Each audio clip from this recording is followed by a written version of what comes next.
Bokaro steel plant में लाठीचार्ज के बाद एक विस्थापित युवक की मौत से खलबली मची। बड़े बड़े विस्थापित नेता और विधायक बोकारो स्टील के प्रशासनिक गेट पर पहुंचकर रौद्र रूप दिखाए, लेकिन बवाल बढ़ता देख पुलिस ने कार्रवाई शुरू कर दी। श्वेता सिंह जो स्थानीय विधायक है, उन्हें हिरासत में ले लिया।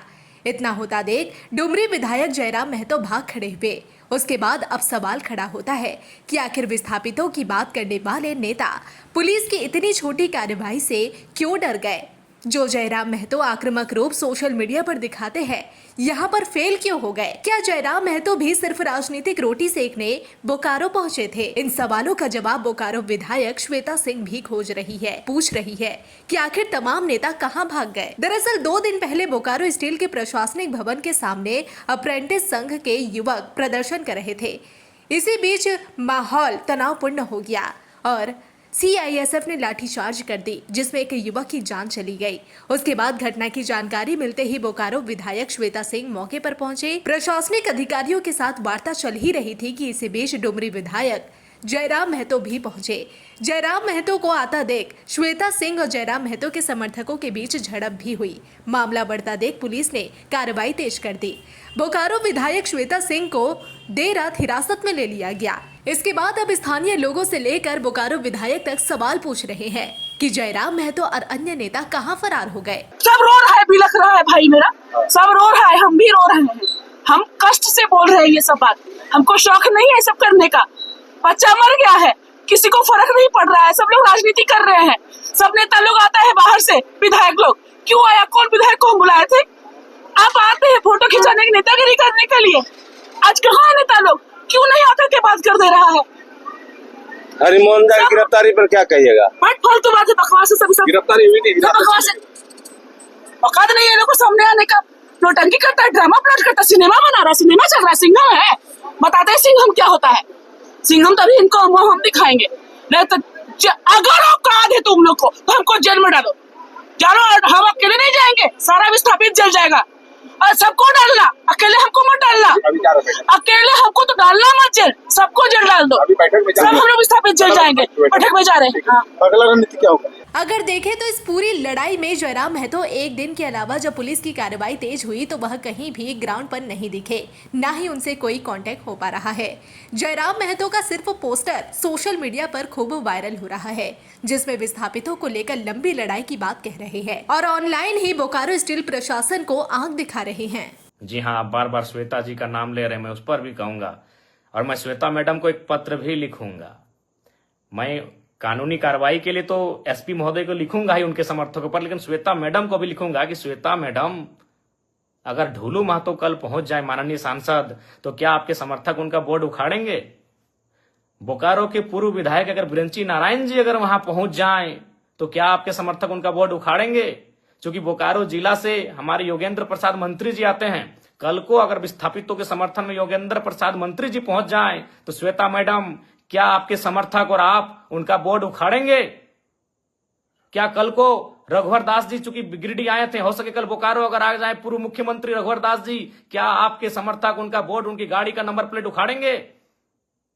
अरे आपने तो हद कर दिया। और आप क्या बयान दे रही है इंटरव्यू में कि कुछ दिनों पहले, अरे आप जब विधायक बनी है ना मैडम, तब से आप में ये तेवर है। जब हम विधायक नहीं बने थे ना, उससे पहले से हम विस्थापितों की आवाज बनते आए हैं और विस्थापितों के धरने में, आंदोलन में सहभागिता देते आए हैं। क्या आप बात करती हैं मैडम? आप एक स्त्री थी इसीलिए मौन रहें, आप एक नारी थी इसलिए मौन रहें। बाकी आपको स्वयं मालूम है आपने आज क्या कृत्य किया।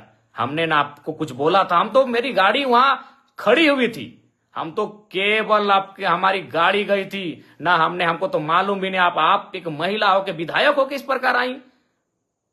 पहले तो विरोध किया, हमने आपसे पूछा कि मैडम क्या बात है, क्या बात है? आपने पहला लाइन यही कहा कि मेरा विधानसभा है, आप कैसे आ सकते? हद है भाई। कल को मैं पूछ रहा हूं, बोकारो के ही मंत्री योगेंद्र प्रसाद, अगर कल को योगेंद्र प्रसाद आ गए उस धरने में उस बंदी में, या फिर बीजीएच अगर पीड़ित परिजनों से मिलने के लिए, या फिर उस गेट में जहां विस्थापित धरने पर बैठे हैं, तो क्या विधायक मैडम आप योगेंद्र प्रसाद जी का विरोध कर पाएंगे? या कल को ढूलू महतो चूंकि सांसद हैं, अगर ढूलू महतो जी पहुंच गए, क्या आपके समर्थकों में, आप में वो कुव्वत है कि आप उनका नंबर प्लेट उखाड़ देंगे? बड़ा दुर्भाग्य लगा मैडम, बड़ा दुर्भाग्य। आप क्या बयान दे रही हैं कि कोई माहौल खराब करे? तो मैं देखता हूं अगर कल को ढूलू महतो जी जाते हैं, ब्रंची नारायण जी जाते हैं, तब आप क्या बोलते हैं। देखिए, मैं आपको स्पष्ट कहना चाहूंगा, सबको नहीं पच रहा है कि जयराम महतो किसी आंदोलन में आए, क्योंकि अगर वो आएगा तो सट्टी की बात होगा। और बाकी कहना नहीं चाहिए मैडम, लेकिन जब आपने हद पार किया है तो मैं सुनी सुनी खबर आपको सुना दूं। सुने आपके घर में आपके रिश्तेदार कहिए या आपके खास कहिए, उनको ठिका मिलता है बीएसएल में। तो ये दोहरी राजनीति मत कीजिए विधायक मैडम। अभी आप दुख जता रहे हैं और आपके ही लोग वहां ठिका लेते हैं। तो असली बात तो जनता को मालूम है कि आपको तकलीफ जयराम महतो के जाने से तकलीफ क्यों हुई, क्योंकि आपको मालूम है कि जयराम महतो आएगा तो दूध का दूध और पानी का पानी बात होगा। ये किससे छुपा है? चलिए, नाम लेने में अचरज का है। सुने आपके पति महोदय को वहां ठिका मिलता है, अभी करोड़ों का ठिका मिलता है। तो आप में मुझे देखकर आपका बौखलाना तो लाजमी है। चलिए, फिर भी बुरा नहीं मानते हैं, क्योंकि लड़ाई विस्थापितों की है, लड़ाई विस्थापितों की है। बाकी हमारे समर्थक, हमारे कार्यकर्ता आपको मर्यादित रूप में उत्तर दे देंगे। आपको गांव जाना है, गांव में हमारे कार्यकर्ता, हमारे समर्थक आपको उत्तर दे देंगे, नियमता देंगे। लेकिन आपका ये जो बयान, ये भर्सन कि बोकारो मेरा है, बोकारो विधानसभा मेरा है, वही तो हम देख रहे हैं। अगर कल योगेंद्र प्रसाद, चूंकि तो गोमिया के विधायक हैं, आपके हिसाब से गोमिया के विधायक हैं, अगर वो कल चले जाते हैं माननीय योगेंद्र प्रसाद, तब आपके समर्थक उनका बोर्ड तोड़ते हैं कि नहीं तोड़ते, ये भी हम देखेंगे। ढोलू महतो जी अगर चले जाते हैं तो आपके समर्थक उनका बोर्ड तोड़ते हैं कि नहीं तोड़ते हैं, हम ये भी देखेंगे। और अगर ब्रंची नारायण पूर्व विधायक बोकारो अगर जाते हैं कल विस्थापितों से मिलने या धरना स्थल पर, तो आपके समर्थक उनका बोर्ड तोड़ते हैं कि नहीं तोड़ते हैं, यह भी हम देखेंगे। ये दुर्भाग्यपूर्ण है, आपकी संकीर्ण सोच को आश्चर्य लग रहा है कि आप इतना संकीर्ण, आपकी सोच कैसे हो गई आज। खैर, सोच आपकी संकीर्ण कैसे हुई, और हमको बिल्कुल स्पष्ट कहेंगे, झारखंड वासियों, विस्थापितों, विधायक मैडम के साथ जितने लोग पीछे खड़े थे, आप करीब से उनको चेक कर लीजिए, वो झारखंडी नहीं थे। विधायक मैडम के पीछे जितने लोग थे, जो बोर्ड हमारी गाड़ी का, चूंकि हम पीछे आ गए, हमारे समर्थक भी हमें घेर लिए थे, हमारे समर्थक नहीं, जो विस्थापित लोग थे धरने की, दादा आप मत जाइए उधर, उसी बीच उन्होंने हमारी गाड़ी को तोड़ फोड़ करना शुरू किया। और हमने पहले ही कह दिया था कि उनको जो करना है करे, वो नारी हैं, हम कुछ नहीं बोलेंगे। बल्कि हमने आपको प्यार से बुलाया कि मैडम बात क्या है, क्यों यह व्यवहार आप कर रही हैं।